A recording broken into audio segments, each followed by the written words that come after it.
My fellow South Africans, today I wish to address you about the National Dialogue, an initiative that has been in discussion by a number of leaders in our country and many other people for some time. This initiative has been gathering great support and enthusiasm since it was proposed last year. It has been endorsed by a wide range of formations across society. Over the last few months, we've been engaged in discussions with various entities on the purpose and the form of the National Dialogue. In the wake of these consultations, there is broad agreement that given the challenges our country is facing at the moment, we should convene the National Dialogue. The idea of holding a dialogue is not a new concept in our country. In many ways, having dialogues is part of our DNA as a nation. At every important moment in the history of our country, we have come together as a nation to confront our challenges and forge a path into the future in dialogue with one another. Through dialogues, we were able to deal with the challenges that the apartheid system caused in our country and achieved peace and overcame violence. We established a democracy and ended apartheid. Following the negotiations process, we used dialogue to start building a united nation where once there had only been conflict and division.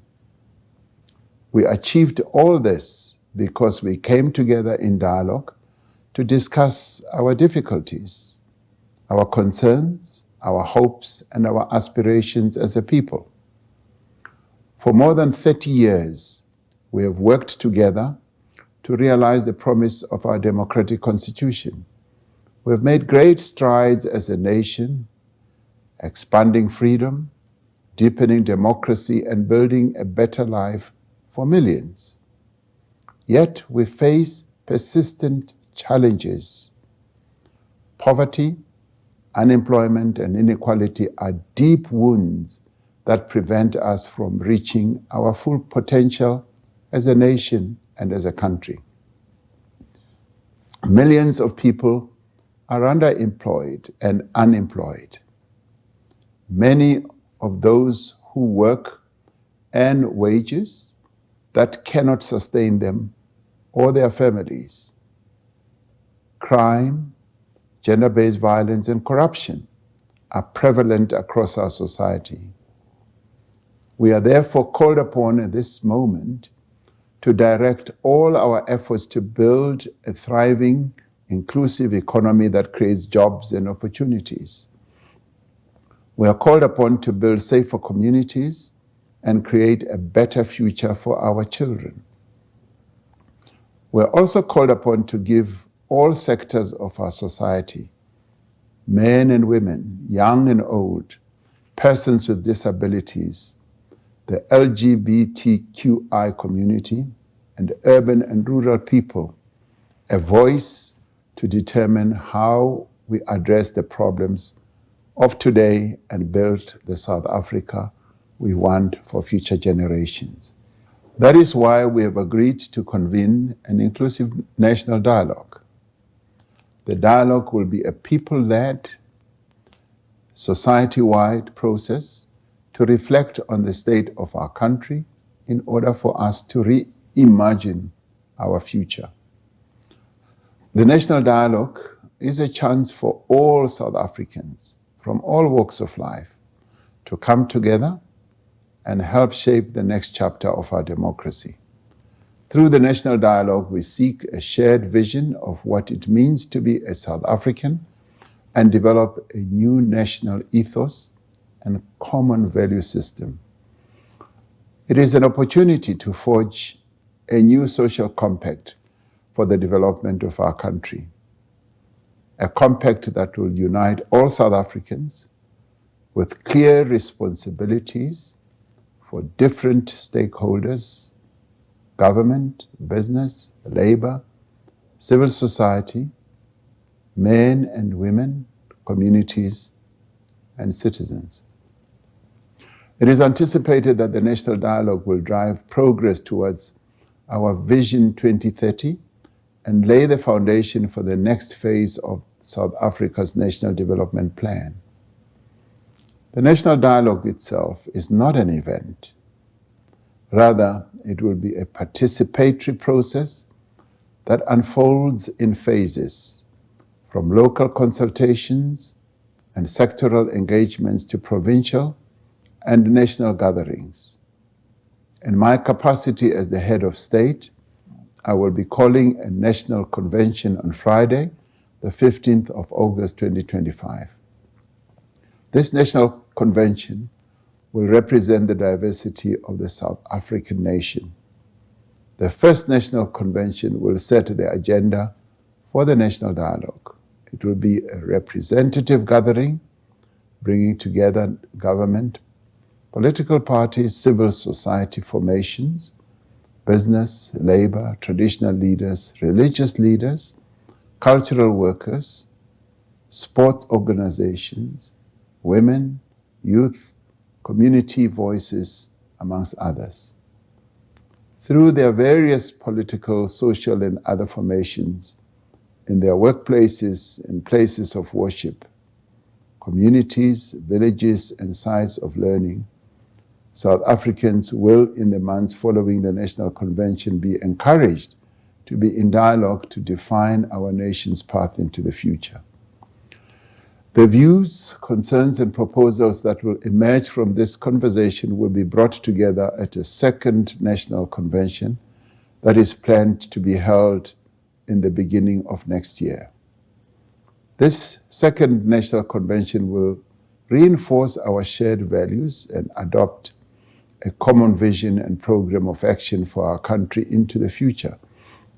We expect that the National Convention will finalize a compact that outlines the roles and responsibilities of all South Africans.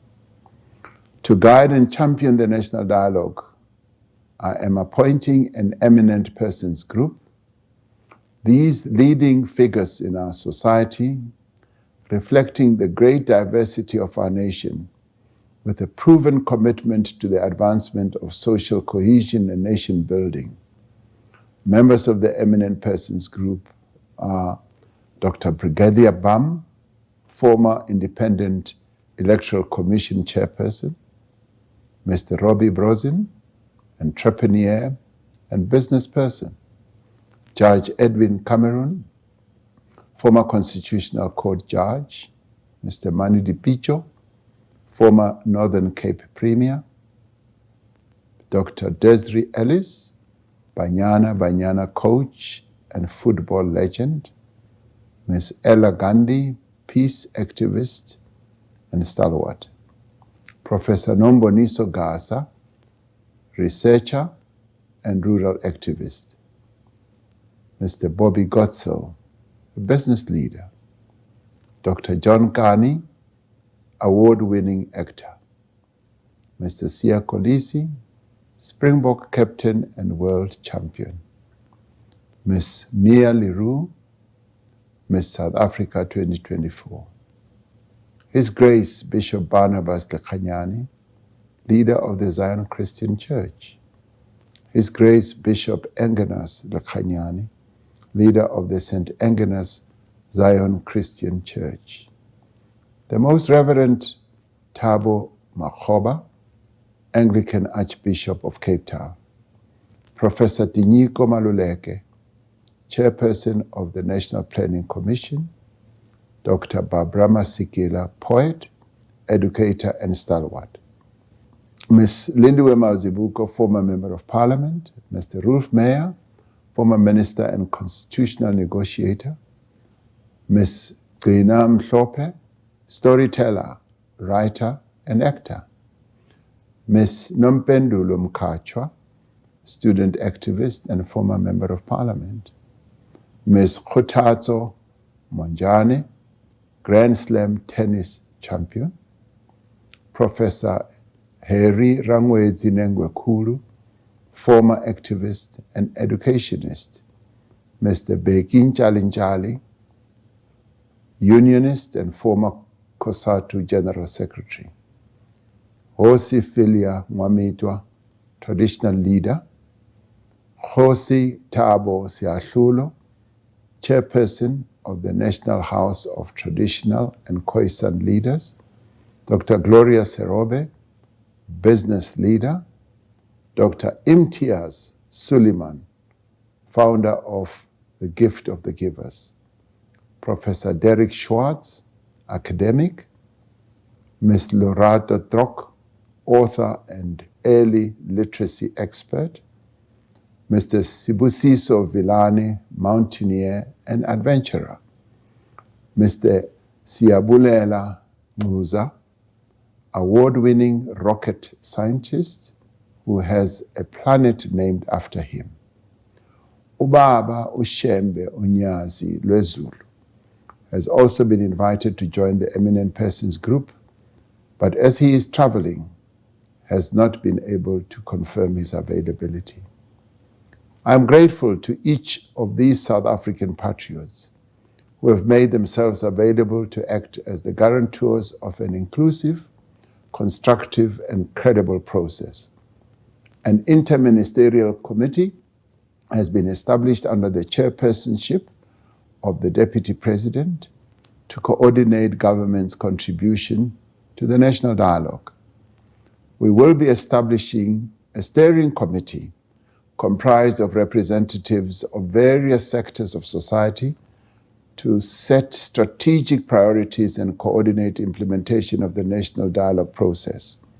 The Secretariat, which is responsible for day-to-day management of national dialogue activities, will be housed at NEDLEC, the National Economic Development and Labour Council. As a nation, we are embarking on a new path of partnership and united action. We are drawing on our traditions of dialogue and debate. We are determined to define a shared vision of a nation which belongs to all South Africans, united in their diversity. I thank you.